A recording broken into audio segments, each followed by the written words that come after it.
नमस्कार दोस्तों, daily news India 1.0 में आपका बहुत बहुत स्वागत है। दोस्तों, भारत ने उत्तर कोरिया के अंदर किम जोंग उन के देश में अपनी एम्बेसी को दोबारा से खोला। 3-4 साल पहले कोरोना काल के अंदर भारत ने अपनी एम्बेसी बंद कर दी थी। ऐसा क्या हुआ कि भारत को अपनी एम्बेसी खोलने की जरूरत पड़ गई, और वो भी चुपके चुपके, बिना किसी को कुछ बताए। डिप्लोमेटिकली किसी से कुछ नहीं कहा गया। ऐसा क्यों है? हम इतने रहस्यमय क्यों हो गए हैं? भारत की सरकार, मोदी सरकार अब उतनी ही रहस्यमयी हो गई है कूटनीतिक रूप से जितने की रशिया है या चाइना है या नॉर्थ कोरिया है। भारत ऑफ लेट मुझे ऐसा लगता है कि ऐसे बिहेव कर रहा है जैसे वो कोई रशिया या नॉर्थ कोरिया होता है। भारत ने एक लिबरल डेमोक्रेसी की तरह कूटनीतिक रूप में काम करना बंद कर दिया है, और एक किस्म से कहा जाए तो हर चीज यहां पर सीक्रेट और रहस्यमय हो गई है कि अल्टीमेटली आप डिप्लोमेटिक फील्ड में क्या कर रहे हो। हर चीज छुपाई जाती है। भूटान में कोई डेवलपमेंट होता है चीन का, वो छुपाया जाता है।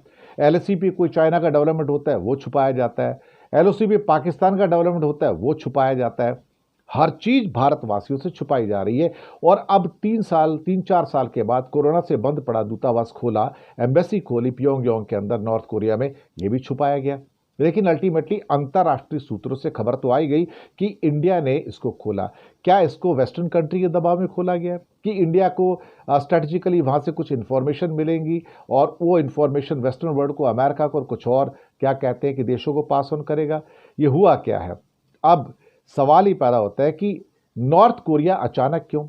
6 महीने पहले क्यों नहीं? 1 साल पहले क्यों नहीं? क्योंकि जो अभी हालिया गठजोड़ बना है रूस, चीन का और नॉर्थ कोरिया का, वो अपने आप में बहुत ही महत्वपूर्ण है। और वहां पर जो उनकी आपस में टेक्नोलॉजिकल कोलैबोरेशंस हैं या उनकी पॉलिटिकल कोलैबोरेशंस हैं, वो अपने आप में एक दुनिया के लिए नया खतरा भी देखा जा रहा है। तो कहीं ना कहीं भारत के लिए प्योंगयांग के अंदर अपना दूतावास खोलना फिर से, जो डिप्लोमेटिकली और पॉलिटिकली इसमें कई पहलू निकल कर आते हैं। नॉर्थ कोरिया अमेरिका का दुश्मन तो है, ये अमेरिका में नॉर्थ कोरिया में अमेरिका की एम्बेसी नहीं है, और अधिकतर देशों की एम्बेसी नॉर्थ कोरिया में नहीं है। भारत एक ऐसा देश है जिसकी embassy south Korea, north Korea दोनों में थी। दूसरी बात, वो दुनिया से छुप के सारे काम करता है, जिससे एम्बेसी को अलाउ नहीं करता है। 1973 की बात है, 1973 की बात है, जब भारत ने गुट निरपेक्षता की नीति के अंतर्गत उत्तर और दक्षिण कोरिया दोनों के साथ अपने संबंध बनाए थे। लेकिन 2021 में कोरोना के चलते अपना दूतावास वहां बंद किया। लेकिन साउथ कोरिया में दूतावास बंद नहीं किया, तो नॉर्थ कोरिया में क्यों बंद किया? बहुत सारे उसके कारण हो सकते हैं। वो अब जब सरकार से पूछा गया तो सरकार कहती है नहीं, हमने बंद नहीं किया था, कोरोना के चलते वहां पर काम नहीं चल रहा था, तो सरकार बहाने बना रही थी। मुझे लगता है कि 2024 में जब भारत ने अपने दूतावास को दोबारा से वहां पर खोला है, चुपके चुपके खोला है, और उसके अंदर कार्रवाई शुरू हो गई है, उनके एम्प्लॉयज भी वहां पर चले गए हैं, तो मुझे लगता है कि इसके ऊपर बहुत सारे प्रश्न चिन्ह हैं।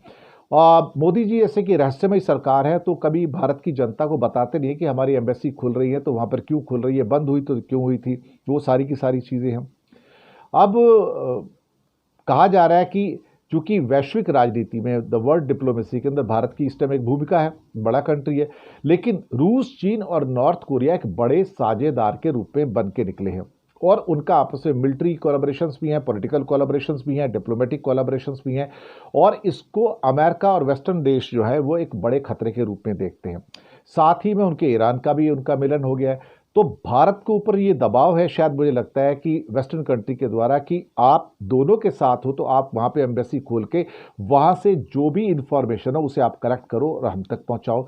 वो कूटनीतिक इंफॉर्मेशन हो सकती है, स्ट्रेटेजिक हो सकती है, मिलिटरी की हो सकती है, या कुछ और भी हो सकती है। लेकिन रूस, कोरिया और चीन के बीच में आपस में जो सैन्य साझेदारी है, संबंध है, मजबूत तो हुए, इसमें कोई शक वाली बात नहीं है। पिछले 4 सालों में नॉर्थ कोरिया भी मजबूत हुआ है, और उसकी काफ़ी जो क्या कहते हैं, जो क्या कहते हैं कि टेक्नोलॉजीज हैं, जिसमें न्यूक्लियर टेक्नोलॉजी हो या फिर जिसे कहा जाए कि मिसाइल टेक्नोलॉजी, उसमें बहुत तरक्की किया है, और वो न्यूक्लियर पावर भी बन चुका है, इसमें भी आपको संदेह वाली बात नहीं रह गई है। और अब इसको ध्यान में रखते हुए शायद हो सकता है कि मॉस्को का दबाव हो कि भारत अपनी प्रेजेंस वहां पर बना के रखे, कि रशिया को भी पता चले कि वहां पर अंदर क्या हो रहा है, और अमेरिका को भी पता चले।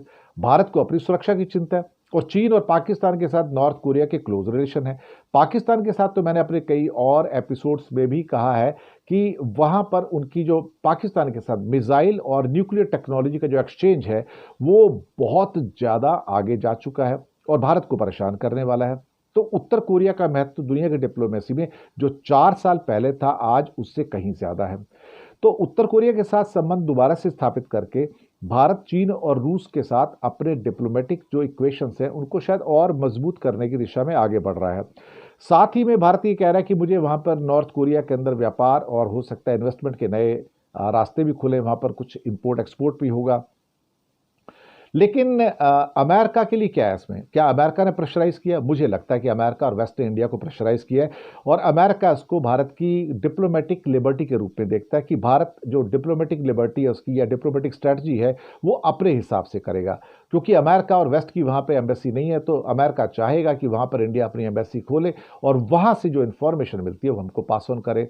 शायद ये मुझे लगता है कि भारत का एश्योरेंस भी है कि हाँ मैं ये करूँगा। तो जो भी वैश्विक दृष्टिकोण है या ऑब्जेक्टिव्स हैं और जो डिप्लोमेटिक या मिलिटरली या पॉलिटिकल जो रिलेशनशिप है, भारत तो उसको मजबूत कर रहा है और अपनी दूतावास को यानी कि एम्बेसी को प्योंगयांग में खोलना, नॉर्थ कोरिया में खोलना, शायद उस दिशा में एक बड़ा कदम है। इस खबर को भारत सरकार ने भी छुपाया और अंतर्राष्ट्रीय जो क्षेत्र है वहाँ से हमें इस खबर को मिला है, तो आप तक मैं पहुँचा रहा हूँ। उम्मीद है आपको ये इन्फॉर्मेशन पसंद आई होगी। आप फीडबैक दीजिएगा कि आपको प्रोग्राम्स कैसे लग रहे हैं। धन्यवाद आप सबका।